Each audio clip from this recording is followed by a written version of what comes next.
Hoy, 17 de mayo, es el Día Internacional contra la Homofobia, Bifobia y Transfobia, también resumido como Día contra la LGBT-fobia. La fecha se toma a partir del 17 de mayo de 1990, día en que la Organización Mundial de la Salud eliminó la clasificación de la homosexualidad como una enfermedad mental. La consigna para este año es Nadie queda atrás, igualdad, libertad y justicia para todos. De la sigla LGBT, hoy les proponemos poner el foco en la última letra, la T. La transexualidad fue parte de un debate político en el periodo de gobierno pasado, cuando se aprobó la ley trans, contra la que luego se promovió un pre-referéndum. El fracaso de esa iniciativa fue visto como una victoria y un respaldo popular por la comunidad. Desde entonces, sin embargo, en el mundo la temática transgénero entró en una discusión cada vez más acalorada. En particular, en Estados Unidos y el Reino Unido fue creciendo un movimiento crítico con las personas trans que algunos han dado en llamar movimiento antigénero. Incluye algunas voces muy populares, como la de la escritora inglesa J.K. Rowling, creadora de la saga de Harry Potter, y también líderes empresariales y políticos como el multimillonario Elon Musk o el primer ministro británico Rishi Sunak, quien ha afirmado que un hombre es un hombre y una mujer es una mujer. Distintos países han registrado un aumento de crímenes de odio contra personas trans, con un pico de homicidios en Inglaterra. Aquí en nuestro país se dieron los primeros casos de condenas por transfemicidio. Pero estos días la palabra trans se escuchó mucho en las noticias uruguayas por otro motivo, a partir de la denuncia falsa contra Yamandu Orsi y de sus protagonistas, Romina Celeste Papazo y Paula Díaz. Tomando la fecha como disparador y este episodio como un hito reciente, ¿impacta en forma negativa un caso de este tipo en la comunidad? ¿Repercute en nuestro país ese movimiento internacional que se está dando? ¿Se vive todavía mucha discriminación en Uruguay para las personas trans? Bueno, vamos a conversarlo justamente con Josefina González, activista trans, la primera persona trans en recibirse de licenciada en comunicación en la Universidad de la República. Josefina, ¿qué tal? Bienvenida, ¿cómo estás? ¿Todo bien? Buenos días, muchas gracias. Algunas primeras consideraciones, a ver, porque a partir del caso Romina Celeste en algunas personas puede quedar dudas básicas, incluso semánticas, ¿no? La diferencia entre mujeres trans y hombres trans, por ejemplo. Y en realidad eso es como una categoría que entra dentro del binarismo de género, aunque sean identidades trans. Viste que el paraguas de lo trans es una categoría que abarca un montón de expresiones y de identidades. Están las personas transexuales, las travestis, los transgéneros, y dentro de lo que se ha legislado a nivel de política pública y normativa, sobre todo en nuestro país, ¿no?, ha habido como un intento de volver a binarizar las identidades. Pero dentro de esa categoría trans estamos las personas travestis y estamos también las identidades trans no binarias. O sea que si bien hay un intento por parte de la política pública de traernos de los pelos, dijera una activista y poeta argentina, Susy Shock, el binarismo de género obligatorio, habemos muchas que nos paramos desde otro lugar, justamente para disputarle este mundo sentido y para disputar la diferencia en cuanto a no querer inscribirnos dentro del binarismo de género. Bueno, ahí está, por eso te lo preguntaba. ¿Y por qué dirías que no? ¿Por qué renegás, digamos, del binarismo y por qué entendés y haces esa defensa? Porque en realidad son categorías impuestas, social y culturalmente, construidas, impuestas de manera obligatoria, ¿no? Y de hecho ese fue un tema que discutimos mucho durante el proceso de la campaña por la ley integral para personas trans acá en Uruguay, pero después quienes estaban en los cargos de toma de decisión no les quedó otra que binarizarnos nuevamente. ¿Por qué no le quedó porque otra? cuando viste que la normativa se escribe y después viene lo que es la implementación a través del decreto reglamentario. Bueno, nosotros escribimos, colaboramos con el decreto reglamentario y específicamente lo que tenía que ver con las cuestiones de identidad de género, a lo que cuando las personas trans solicitaban su cambio de identidad a nivel de registro y de registro civil, la hoja que se escribe para que las personas hagan la solicitud tiene las categorías varón trans, mujer trans, con las cuales muchas de nosotras estuvimos en desacuerdo. Bien. Porque en realidad yo no me autopercibo ni vivo como una mujer trans, yo soy una travesti. No quiero inscribirme en el binarismo de género, no lo deseo, porque es mucho más reivindicativo estar por fuera de ese binarismo, del cual hemos hecho un esfuerzo enorme por salirnos de ese binarismo. Entonces, que la política pública nos vuelva a llevar de los pelos a ese lugar, bueno, deja mucho que decir, ¿no? Y en realidad no nos identifica a todas las expresiones ni a todas las identidades trans ese binarismo. Por eso, si bien existen personas que sí se identifican y se autoperciben y se nombran o se inscriben en esas categorías, yo no soy una de esas. Perfecto. Te iba a decir, en Uruguay hay cierta falta de datos sobre la comunidad trans, ¿verdad? Por primera vez se incluyó una pregunta al respecto en el censo del año pasado, todavía no están las cifras. No. Sí hay algún dato del MIDES de 2016, ¿no? Sí, de aquel primer intento de censo que se hizo, que en realidad se le llamó censo. Yo trabajé en el pretexting de ese proceso. Lo testeamos en Maldonado, me acuerdo, en San Carlos de mi ciudad justamente. Sí, hay datos específicos, habla de una población de menos de 1000 personas a nivel nacional, donde un alto porcentaje son feminidades trans. Habla también de datos crudos, como por ejemplo el hecho de las expulsiones tempranas del hogar por parte de los familiares de estas personas, la desafiliación sobre todo del sistema educativo, del sistema sanitario, del sistema de trabajo. Ese censo, entre comillas, que hicimos en aquel tiempo, se hizo a partir de la base de datos con la que contaba el MIDES. El MIDES en el 2012, 2013, generó la primer política pública para las personas trans, una política que la trabajamos nosotras también, y todo esto viene a relato de un hecho específico que sucedió en el año 2010, y hoy justamente, un 17 de mayo del año 2010, sucedía eso. Nosotras estábamos trabajando en lo que tenía que ver con la promulgación de la ley de cambio de nombre y sexo registral, que en aquel momento se había trabajado desde el año 2007, pero se aprueba en el 2009 y recién se implementa en el 2010. Como no se implementaba, ¿qué hicimos en el 2010 nosotras? Una concentración un 17 de mayo del 2010 y fuimos a puertas del registro civil donde denunciamos al director de aquel momento que ha encajonado los expedientes y que no había generado el equipo multidisciplinario para que se implementara la norma, y de ahí fuimos a puertas del MIDES también a concentrar y denunciar que el MIDES, como organismo de las políticas de vulnerabilidad socioeconómicas y de desarrollo humano, no había pensado en la población trans como una población vulnerable y que no existía ninguna política pública en aquel momento, porque había ido una compañera nuestra al MIDES en el 2010 a pedir ayuda. Era una persona en situación de calle, cuidaba coches, era trans y la habían catalogado como un varón soltero sin hijos a cargo. Por ende, las políticas públicas que en ese momento desarrollaba el MIDES no las tenía en cuenta, no los tenía en cuenta. Y ahí fue que hicimos esa concentración y bueno, después vino una serie de eso que acuerdos, es de alguna forma de como trabajos. el cimiento de la ley trans. Es el cimiento del comienzo en este país de las políticas públicas que de alguna manera reconocieron la vulnerabilidad en las personas trans en este país. Todo comenzó un 17 de junio del 2010. Te llevo un poquito más a ver, antes de profundizar en la situación capaz en nuestro país. Vamos como de lo más lejano a lo más cercano. ¿Ven con preocupación este movimiento internacional que yo describía en la introducción? Sí, mucho. ¿Qué está pasando? Están pasando muchas cosas en el mundo y no de ahora. Esto viene desde antes. Hay muchos autores que han escrito y han profundizado sobre este fenómeno, entre comillas, de las nuevas derechas, ¿no? Que en realidad de nuevas no tienen nada. Se les denomina nuevas porque tienen nuevas formas de operar, nuevas estrategias, pero no es porque sean nuevas. La derecha siempre ha sido la misma a lo largo de la historia en todos los sistemas políticos del mundo, ¿no? Entonces, desde hace mucho tiempo se viene estudiando, investigando en lo que vienen siendo estas nuevas alianzas, que, insisto, no son de ahora. Estas alianzas son desde los años 70 en el mundo. Ahora están generando materialidad y están generando impacto a nivel mundial porque se han reorganizado, han trazado una estrategia mundial y la hemos evidenciado en todas las cuestiones que vienen pasando. Bueno, Rusia es un caso aparte, ¿no? Porque Rusia es un país que en realidad hoy tiene en sus documentos oficiales declaraciones y posturas muy radicales en cuanto a cómo se posiciona en cuanto a la comunidad LGBT y bueno, nos colocan al mismo nivel que las personas terroristas, por ejemplo. Pero, por ejemplo, en Estados Unidos se han dado en estos últimos años un montón de solicitudes y de solicitudes que han ido para atrás en lo que había sido la conquista de derechos en muchos estados de Estados Unidos. ¿Ves de que de alguna manera esta ola anti-trans Sí.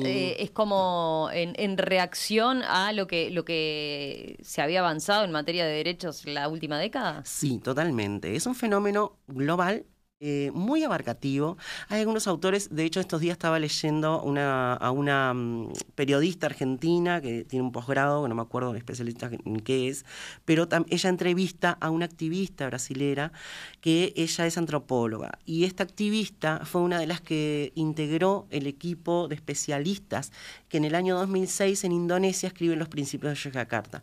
Los Principios de Yogyakarta son un texto ordenado que por primera vez se posicionan en cuanto a definir determinadas cuestiones en cuanto a orientación sexual, identidad de género, y que hacen como un orden en cuanto a la necesidad de trabajar sobre eso y trabajan a nivel de las Naciones Unidas luego.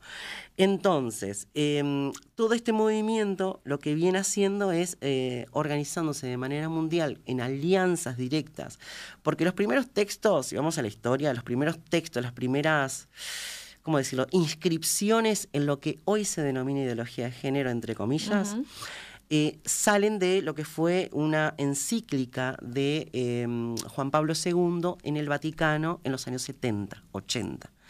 De ahí hay después de muchos años, hay un encuentro de arzobispado en Argentina donde viene Ratzinger, que en realidad después fue Benedicto XVI, y Ratzinger lo que hace es impartir como un orden y decir a los obispos y arzobispos, bueno, hay que hacer esto en el mundo y en Latinoamérica, y escribe un libro que se llama La Sal de la Tierra, que tienen que leerlo, y a través de ahí él se posiciona públicamente en cuanto al concepto de género. Para las personas que hemos estudiado un poco el proceso de cómo se inscribe y cómo se trabajan estas cuestiones a nivel mundial, el concepto de género recién se introduce por allá hace más de 30, 40 años en una convención internacional en Naciones Unidas. Entonces ahí hubo un posicionamiento político mundial y de ahí nace toda esta organización y esta estrategia mundial por parte del conservadurismo que sale del Vaticano, pero que luego lo toman las iglesias evangélicas pentecostales, sobre todo en Latinoamérica. Y esas alianzas las tejen directamente con las ultraderechas en cada país. Y es un paquete armado que, por ejemplo, hace unos años cuando se trataba la ley de matrimonio igualitario o de personas del mismo sexo en España, salió fuertemente a disputar y a contradecir eso una organización en España llamada Hazte Oír. Hazte Oír genera una propaganda que instalan un ómnibus con panfletos y un ploteo donde había un nene vestido de príncipe y una nena de princesa, donde decían no se metan con nuestros roles de género. Ese mismo ómnibus, años después, con otro ploteo diferente donde decía los nenes tienen pene, las nenas tienen vagina, recorre Perú, Paraguay, Chile, en momentos diferentes donde esos países estaban tocando normativas de derechos en estas cuestiones. Entonces, vaya si tenemos que darnos cuenta de que esto es una cuestión organizada, es una estrategia política y con un trasfondo profundamente religioso y moral. ¿En qué se está visualizando concretamente ese movimiento? Claro, obviamente tenemos, yo decía, los asesinatos, obviamente los homicidios, pero después más allá de eso, porque eso es la presión más visible, terrible, pero más visible, ¿en qué se ve en otras partes del mundo? En realidad en Brasil tienen una operativa territorial muy fuerte y funcionan algo así como una secta, ¿no? Una secta que persigue gente. Hay una película que incluso hace poco se estrenó acá en Uruguay, se llama Levante, que habla sobre eso, que da cuenta y muestra específicamente cómo estas iglesias neopentecostales y pentecostales operan como sectas en los territorios, en los barrios y persiguen personas y violentan también. Pero sobre todo estas cuestiones tienen impacto directo en determinadas corporalidades, ¿no? Lo que hacen es no podemos afirmar de que esto realmente genere una cuestión de vamos a salir a matarlas a todas. No, eso no se puede decir, pero sí se puede decir que hay un impacto. Genera un impacto porque abren la puerta, habilitan. Y si encima cada país no tiene un gobierno fuerte que se posicione políticamente en contra de estas violencias, la puerta queda mucho más abierta y más habilitada, como está sucediendo en nuestro país, ¿no? Nuestro país hoy cuenta con un gobierno que estos temas no son prioridad, no son su agenda, no están sobre la mesa, no los están trabajando públicamente, pero no se posicionan tampoco políticamente. Hablo de autoridades a nivel presidente. Nunca ha hablado de la comunidad LGBTIQ+ de este país. No se menciona por parte de él. Y eso es grave, porque está a cargo de un sistema de instituciones que ha tenido un avance sobre esto y ha tenido un acumulado sobre esto. Yo te iba a preguntar, ¿no? pero esas expresiones que decimos a nivel internacional y estas organizaciones que tú señalás a nivel internacional que están llevando a cabo esta reivindicación contra, ¿no?, la comunidad LGBT y contra los trans en particular, eso que vemos en el exterior, ¿qué lugar está teniendo acá en Uruguay? ¿Hay una expresión de ese movimiento a nivel local? Por supuesto que sí, la hubo y la hay. La hubo cuando hicimos la campaña por la ley, que tuvo que hacerse la campaña para la ley integral para personas trans, porque salieron un grupo de personas que se decían pro vida, organizados y organizadas, a disputar sentido a la calle, a juntar firmas para que esa ley no se diera su debido debate en el Parlamento. Eso sucedió en el 2018. Pero también hoy en día están sucediendo otras cuestiones, como por ejemplo que hay personas ya en nuestro país radicadas que están amenazando y acosando personas a través de las redes sociales y amenazando de muerte. Además de otro tipo de expresiones de violencia en las redes que ya sabemos que las redes ofician hoy en día como una especie de plaza pública donde todo el tiempo se está generando violencia y odio, pero sobre todo se han incrementado en estos últimos tiempos. Pero a alguno puede llamarle la atención. ¿Están percibiendo tienen efectivamente muestras de personas que amenazan a través de las redes sociales mostrando armas? Hay un caso específico de un matrimonio joven que viene de Estados Unidos, son uruguayos, que en realidad ya están denunciados, ya se inició el proceso de denuncia, que han acosado y amenazado a personas a través de las redes sociales y sus contenidos, los contenidos de sus perfiles son de expresión de odio. De expresión de odio al nivel de vamos a limpiar la humanidad, vamos a matarlos y matarlas a todos y a todas, son unos...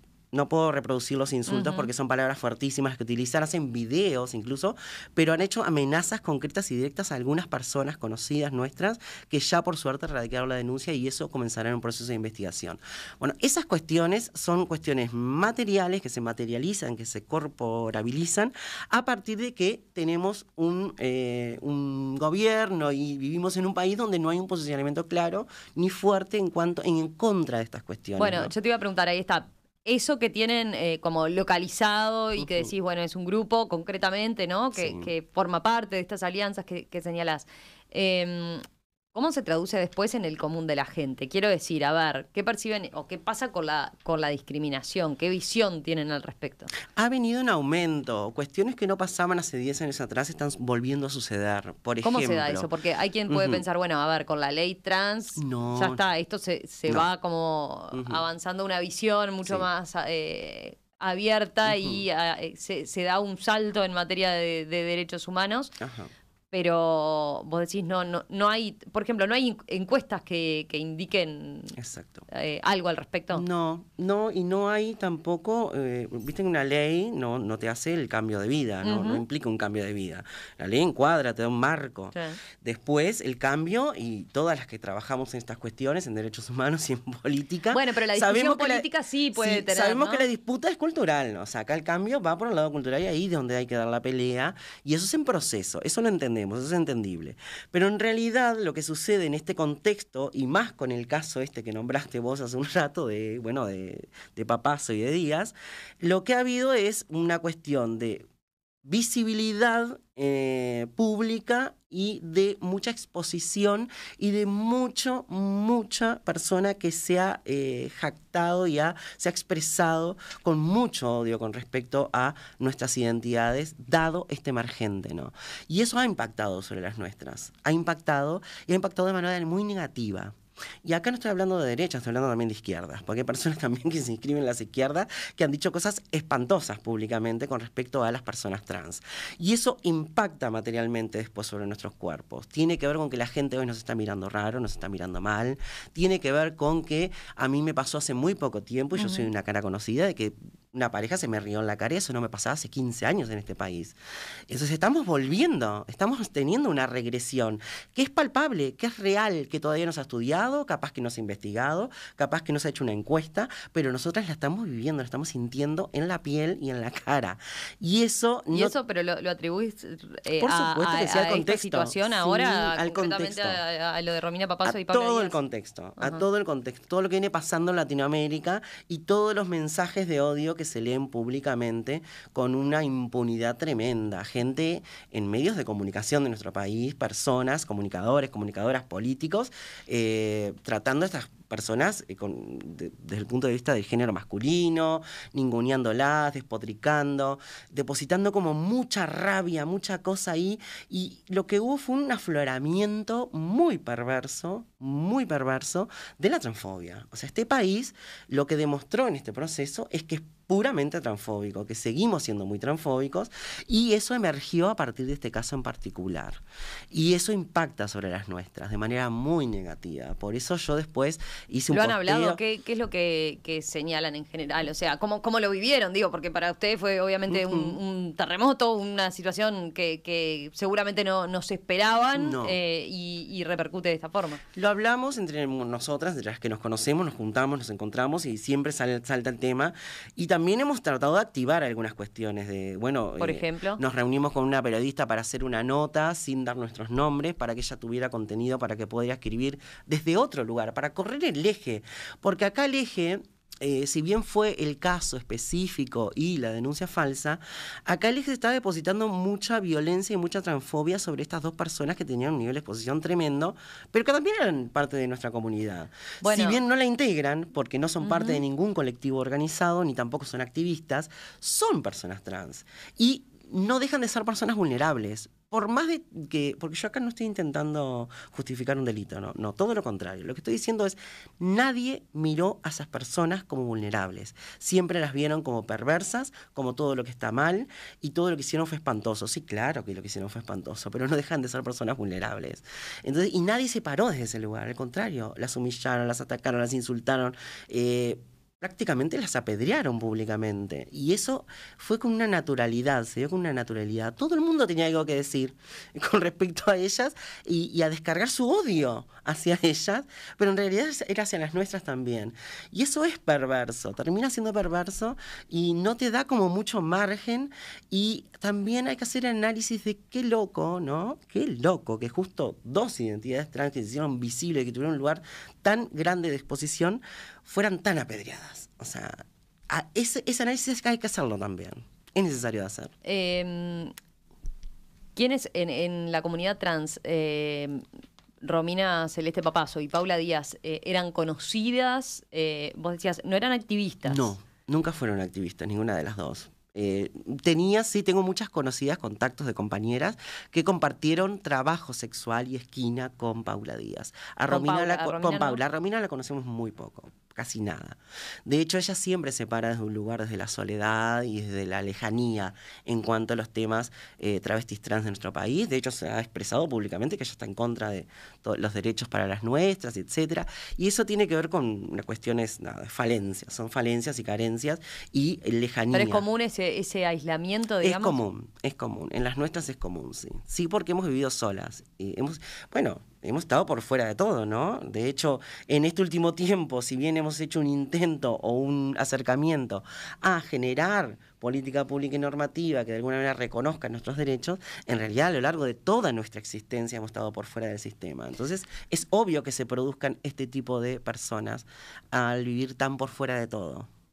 Vamos a hacer una pausa y enseguida profundizamos en eso que señalás, ¿no? Cómo sigue siendo el día a día, el vivir hoy de una persona trans, por ejemplo, a la hora de conseguir trabajo, por ejemplo, a la hora de acceder a un empleo, entre otras cosas. ¿Cómo le cae al colectivo trans uruguayo un episodio como el que viene protagonizando Romina Celeste y Paula Díaz, la denunciante de Yamandu Orsi? ¿Puede aumentar la discriminación en su contra? Y siendo que hoy es el Día Internacional contra la LGBT-fobia, ¿qué está pasando justamente con la discriminación contra las personas trans en nuestro país?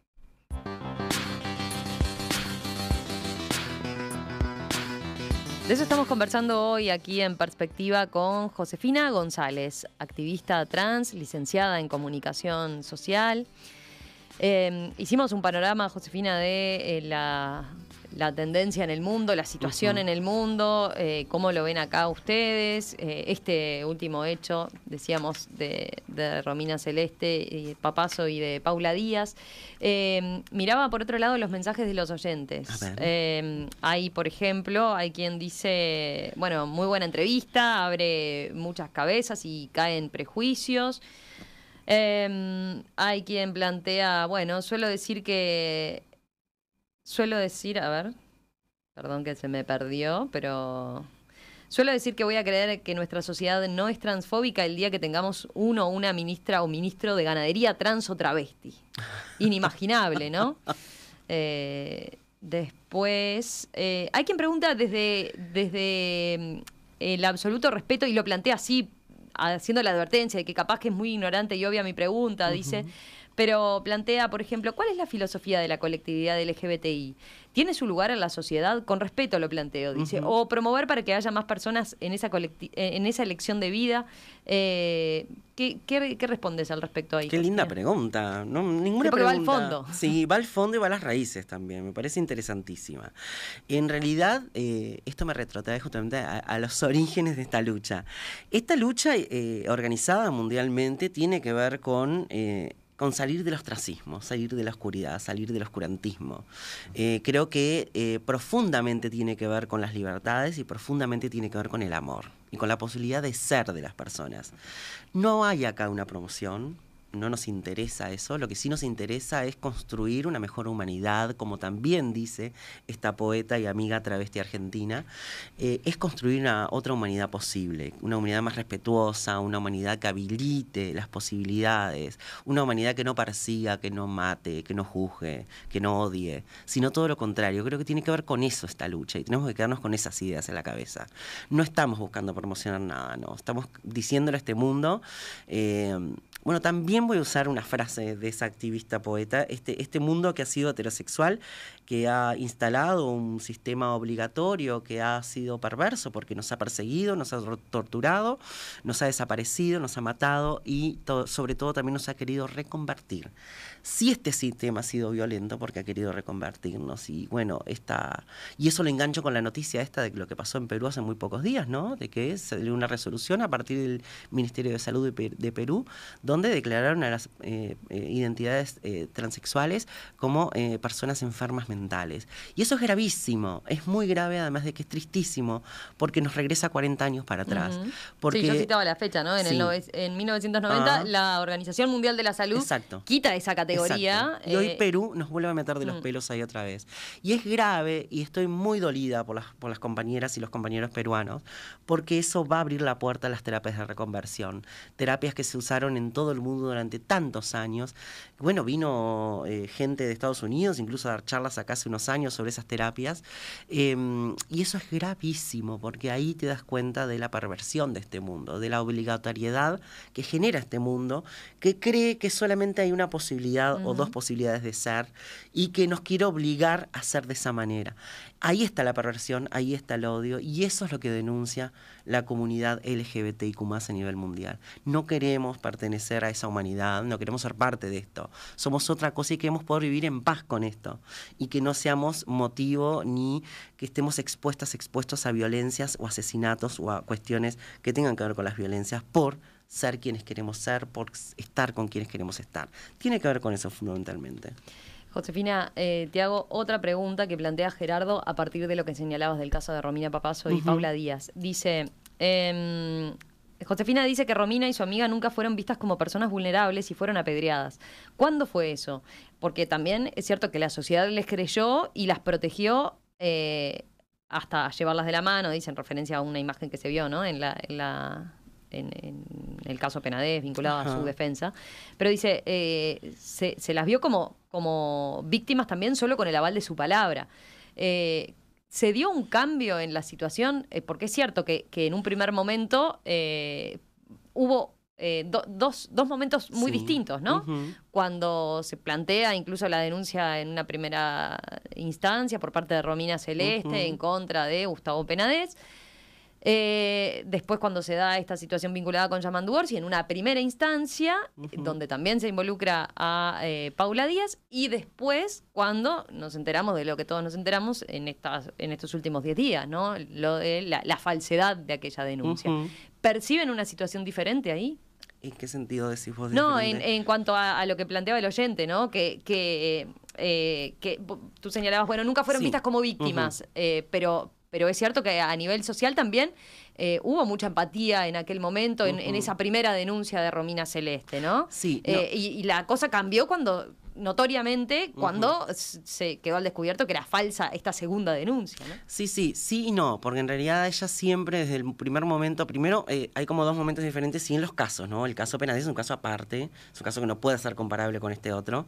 Pero que sí puso en duda también la denuncia de Romina Celeste, ¿no? Totalmente, por supuesto.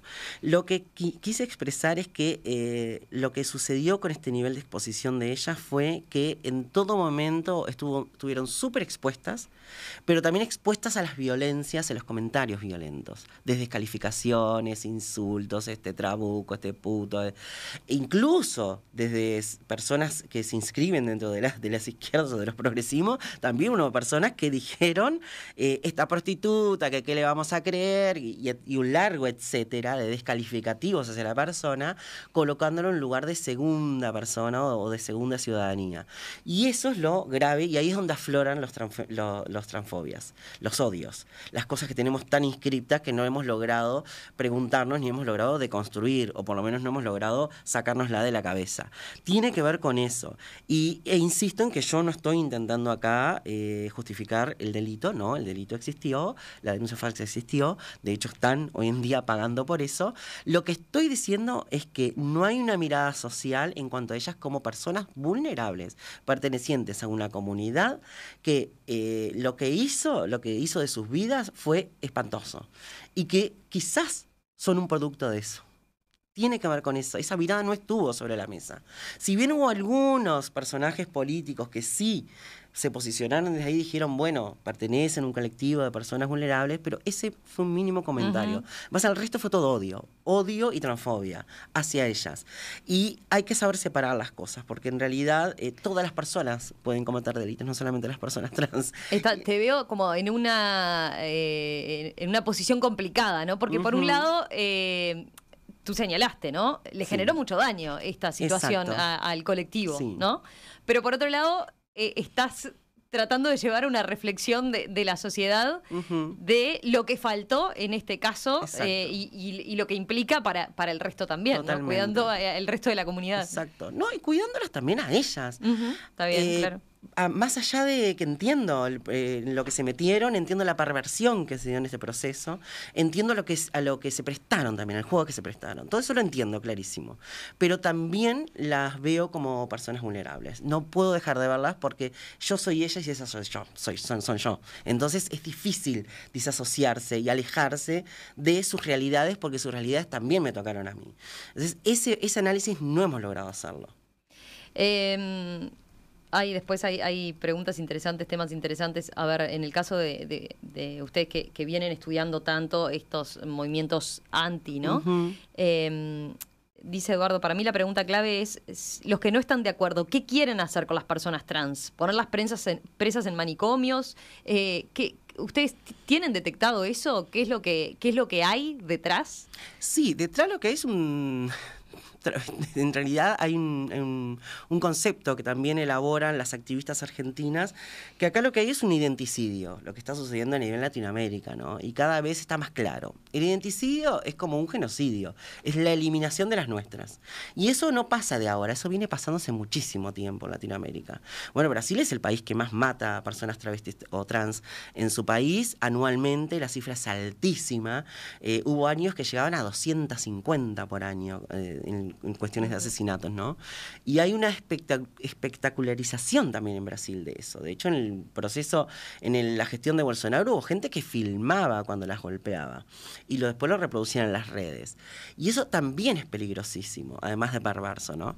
Pero lo que ha sido ha aumentado las cuestiones de resistencias, pero también está habiendo toda una movida a nivel institucional, que eso también es muy grave, porque estamos hablando de sistemas democráticos, sí, entre comillas, de algunos democráticos, pero en realidad estamos viendo resoluciones institucionales que lo que hacen es volvernos al oscurantismo, volvernos al pasado, caminar 40 años para atrás, y hay una persecución directa. Cuando tú generás, primero cuando te expresás públicamente, cuando te enuncias públicamente, como un jerarca, un político, se enuncia públicamente, dando un mensaje contundente y de posicionamiento político en contra de los derechos de otras personas, eso es grave.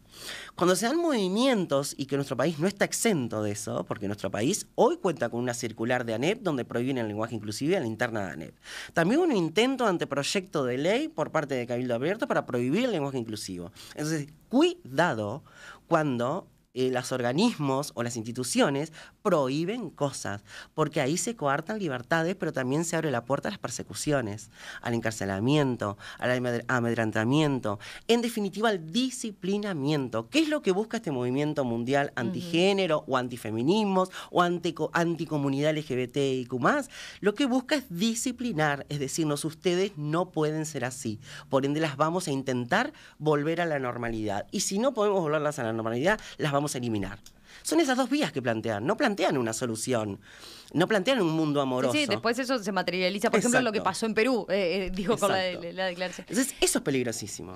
Quiero volver a un punto. Decías, cuando yo te decía lo de la situación complicada, vos decías, ellas son vulnerables, yo soy vulnerable, pasamos por situaciones que nos hacen ser una población vulnerable. Ajá. Tú también sos una excepción dentro de la colectividad trans. Yo decía recién, tenés una licenciatura en comunicación social, me decías que estás haciendo un posgrado, tenés trabajo. ¿Cuál es la realidad en general de la población trans en nuestro país? Porque eso es un aspecto fundamental cuando hablamos de esto, ¿verdad? Por ejemplo, la ley trans estableció una cuota para los llamados públicos en materia de ingreso de personas trans. Sí, yo soy la excepción. Obviamente que el resto de la población trans de mi país, de nuestro país, no son yo. En general trabajan, tienen son trabajadoras sexuales en general. La gran mayoría sí. La gran mayoría siguen trabajando sexualmente, siguen parando las esquinas, siguen publicando las páginas web que son peligrosísimas, porque además algunos dueños, que incluso algunos están vinculados hay uno que está vinculado a la política, algunos dueños les piden favores sexuales para publicar en sus páginas web, para promocionarse como trabajadoras sexuales. ¿Lo han denunciado ese nombre? No, en realidad no, pero posiblemente sea denunciable. Pero en realidad eso, si bien contamos con una normativa con la cual luchamos muchísimo y trabajamos para generar un cambio cultural, ¿no? Y una cuestión de disputa de sentidos, al día de hoy y con el gobierno que está en nuestro país no se está implementando debidamente esta normativa, y en varios aspectos, ¿no? No solamente en las cuestiones, por ejemplo, en las cuestiones educativas. Había en la gestión pasada un acuerdo que se había hecho, un convenio con ANEP, Codicen y UTU para lo que era la capacitación a nivel nacional de funcionarios de la educación, funcionarios docentes y no docentes. Eso no se hizo nunca más. Después estaba también el protocolo de protección a las trayectorias educativas de las personas trans y afrodescendientes. Eso también quedó sin efecto, no se está haciendo al día de hoy, donde hay muchísimas personas a nivel país que el sistema las expulsa y no pueden sostener y se caen. No es que se caigan, el sistema mismo las expulsa. Entonces, por eso son necesarias esas políticas que hoy no se están llevando a cabo. En materia de salud, por ejemplo, no se ha implementado debidamente lo que es la descentralización a nivel nacional de los servicios de salud, que sean capacitados debidamente para atender población. No es lo mismo ser trans en Montevideo también que en el interior del país. Interior, no, lejísimos. Lejísimos. Los servicios de salud es una de las cosas que los diferencia. Exacto. Y muchas compañeras que por ahí comienzan sus procesos de información orientación o de acercamiento a un centro de salud para comenzar sus tratamientos hormonales o asesorarse.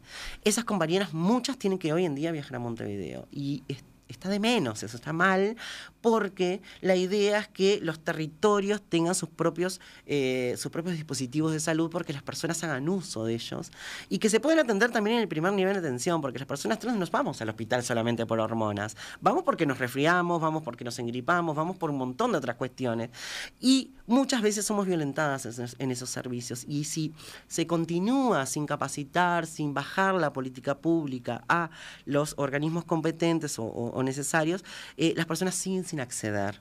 Lo mismo pasa con el cupo laboral. El cupo laboral no se está implementando debidamente. En el último informe que hizo la Organización Nacional de Servicio Civil, que es del año diciembre del 22, decía que al funcionariado público de lo que era administración central, que son ministerios y un poco más, había un ingreso de 6.400 y algo de personas por llamado, por diferentes formas contractuales, ¿no? No solamente llamado a cargo público, hay otras formas contractuales.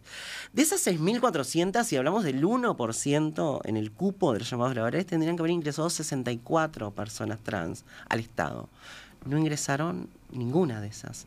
Hay un 0,08% de implementación en ese cupo, que es del 1%.